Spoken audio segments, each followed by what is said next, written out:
Hola amigos y amigas, nos encontramos una vez más en el programa Constitución y Región. Y en esta oportunidad vamos a entrevistar a una gran persona, a un gran amigo, abogado, periodista, ensayista, artista, tiene una serie de dones y virtudes y atributos, ciudadano de Valparaíso, defensor de la ciudad de Valparaíso, pero esta vez vamos a hablar de algo bastante distinto. Me refiero a la Constitución. Cómo ella nos alcanza, cómo ella nos afecta, cómo ella nos interviene en nuestra vida, la del país, la región, de la comuna, y por eso que queremos entrevistar bajo esas distintas ópticas que tiene Rodrigo, esta perspectiva tan importante de qué es la Constitución, cómo nos afecta. Rodrigo, gracias por acompañarme. Fundamentalmente, Rodrigo, ¿cuáles son, a tu juicio, los aspectos más controversiales que tienen que tener presentes los ciudadanos para votar el día 4 de septiembre? Bueno, ante todo, muchas gracias, Manuel, por la invitación, y quiero agradecer también a la gente de MSTV por la posibilidad de estar acá en el programa el día de hoy, y a todos los que están viendo el programa hasta ahora. Bueno, frente a esa pregunta, yo considero que lo que se juega el 4 de septiembre es probablemente una de las elecciones más cruciales de las últimas décadas. Lo que está, desde mi punto de vista, en juego acá, además, es la posibilidad de contar con una Constitución que efectivamente sea la expresión de lo que nosotros somos.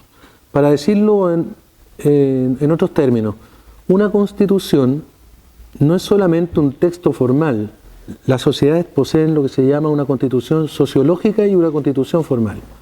La Constitución sociológica de un pueblo es lo que los pueblos son, lo que es el resultado de su historia, de su trayectoria, distinto a lo que es la Constitución en sentido formal, que es un texto, que es un conjunto de normas. Ahora, lo normal es que la Constitución formal, el texto, sea expresión de lo que es la Constitución sociológica de esa misma sociedad.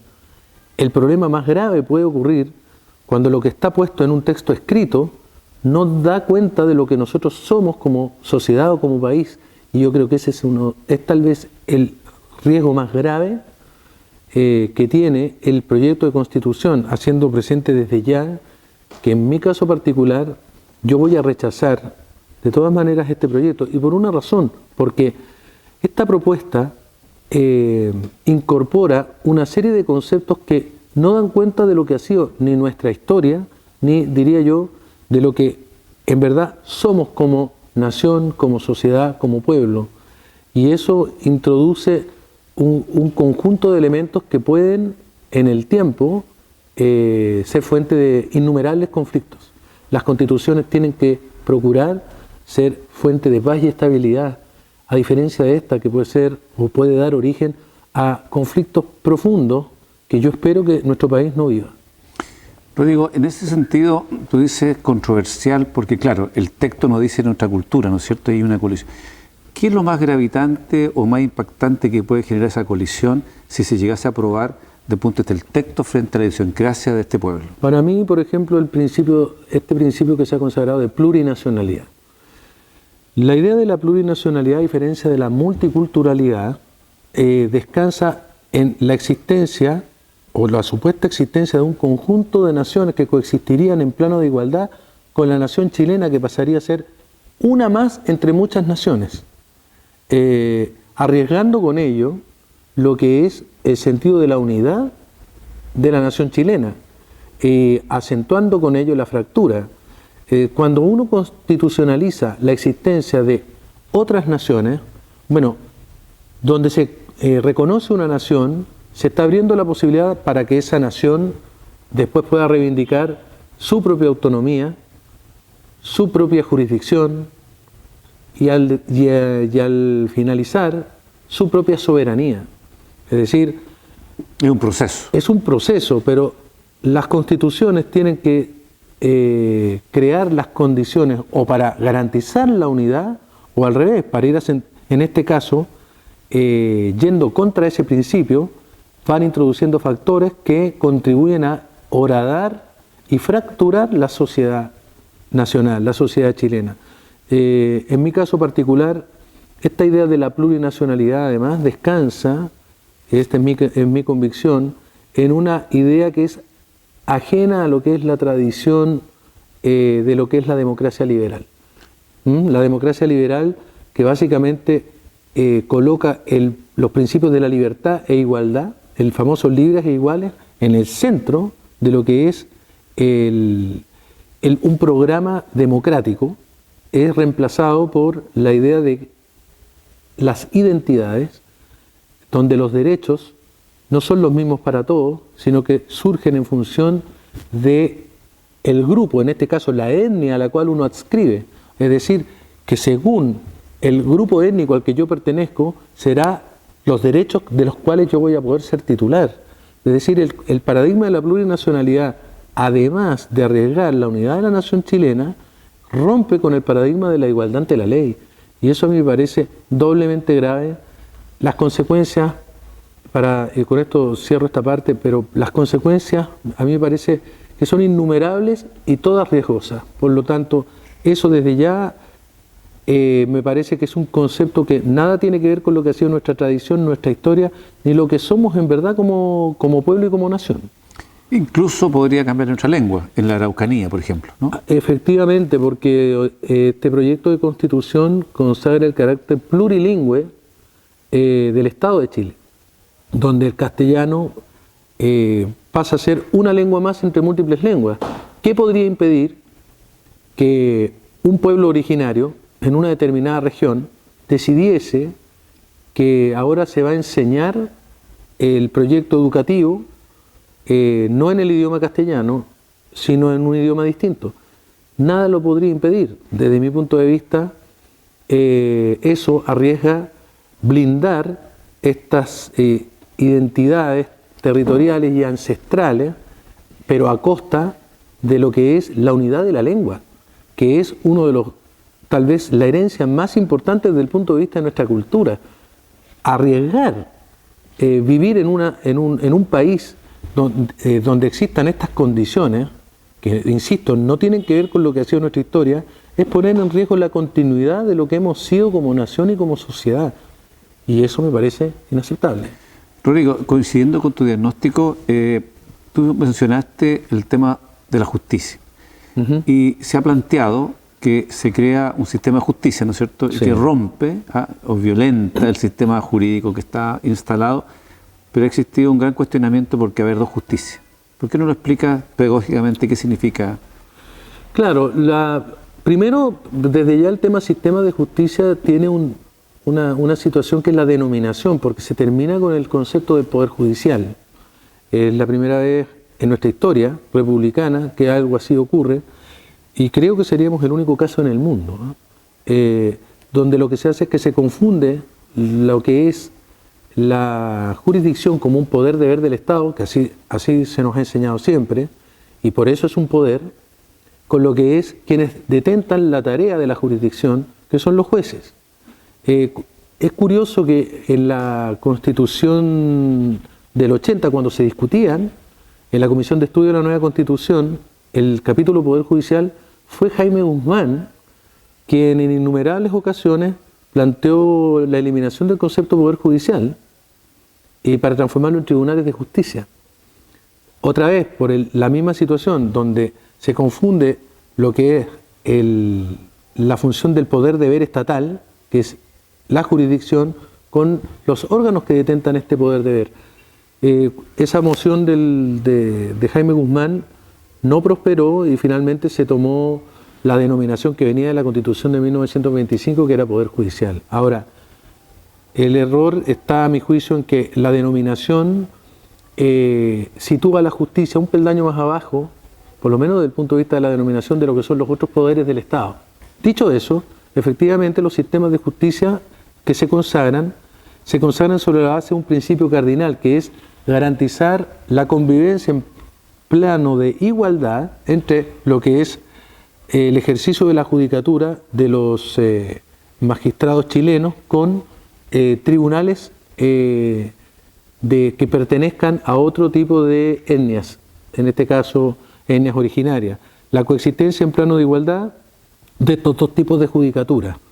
Ese es el principio cardinal del capítulo Sistema de Justicia. Lo que introduce desde ya una situación compleja, vuelvo a decirlo, desde el punto de vista de lo que es la garantía de la igualdad. Es decir, una de las grandes conquistas de Occidente y de la modernidad ha sido que es la misma norma para todas las personas, con un criterio de universalidad. Por lo tanto, al enfatizar que cada etnia tiene derecho a su propio derecho, lo que de alguna manera se coloca de manifiesto es que los derechos existirían en función de la etnia a la que se pertenece y no en función de nuestra condición de seres humanos dotados de voluntad y razón. Es decir, este caso, lo que se ha señalado, si hay una persona de pueblo originario que tiene un accidente o se ve involucrado en un asesinato, en un hecho delictivo, va a tener derecho a ser juzgado por tribunales indígenas, a diferencia de un compatriota. ¿Quién despejaría ese conflicto? ¿A qué justicia se va? ¿Siempre va a mandar al pueblo originario? En principio, estos son conflictos que podrían quedar despejados por la remisión que se haga a la ley respectiva.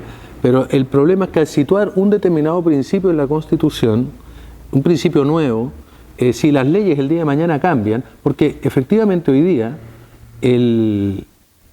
la norma penal, por ejemplo, es la misma para todos. Sí. Independiente si se forma parte de un pueblo originario o no, se les va a aplicar el mismo derecho penal.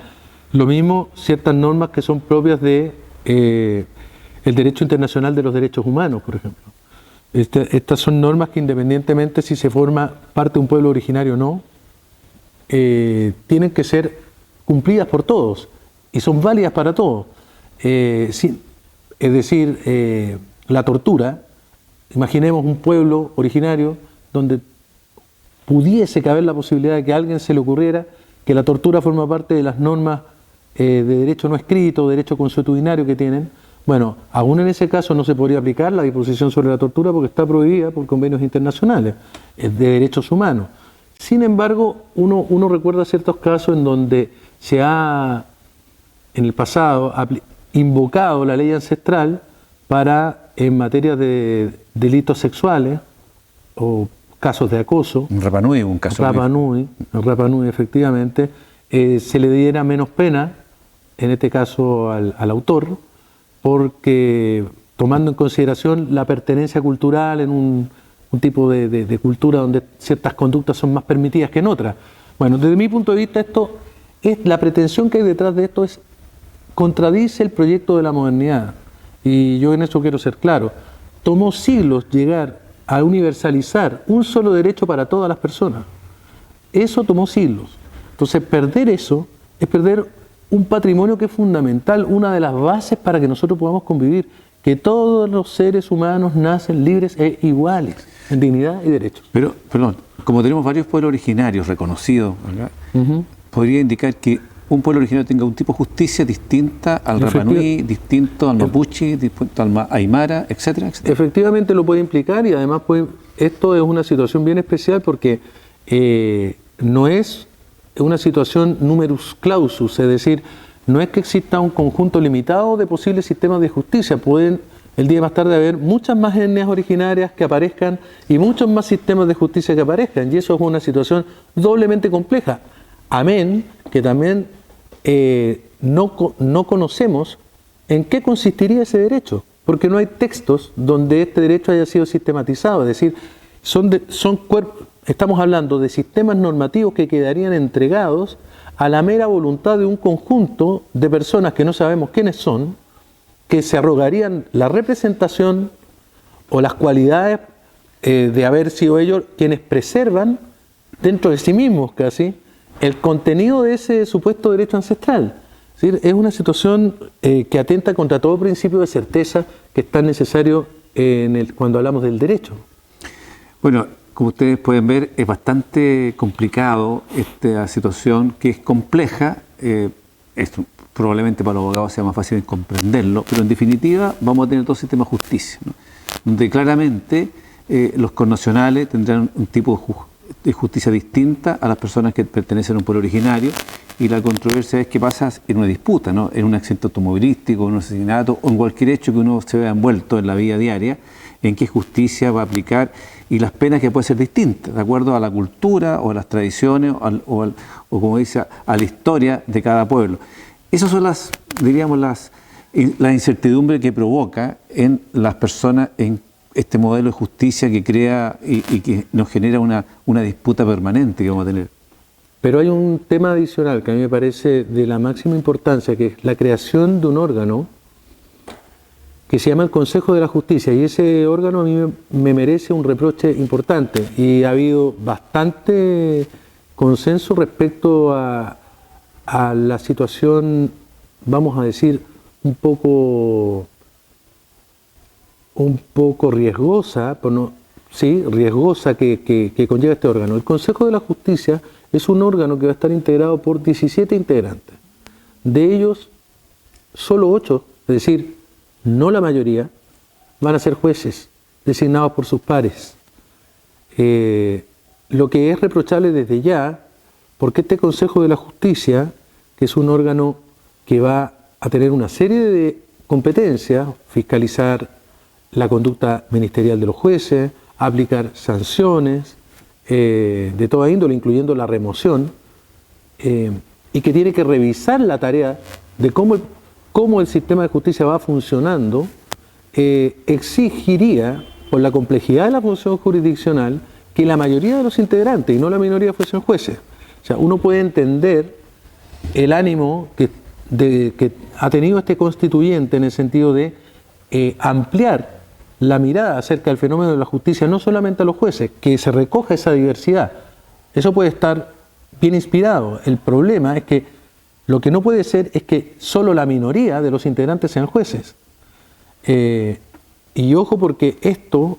es decir, claramente una preeminencia política. Esto puede dejar lamentablemente abierto el camino, efectivamente yo quería decir eso, a la instrumentalización política de estos sistemas de justicia en el futuro, y eso es altamente inconveniente. Bueno, quiero dar las gracias a Rodrigo Díaz Lluvero. Volveremos a conversar otras materias de la Constitución en este programa que se llama Constitución de Región. La intención es ir educando, orientando, para que usted pueda tomar una decisión informada este día 4 de septiembre. Nos vemos.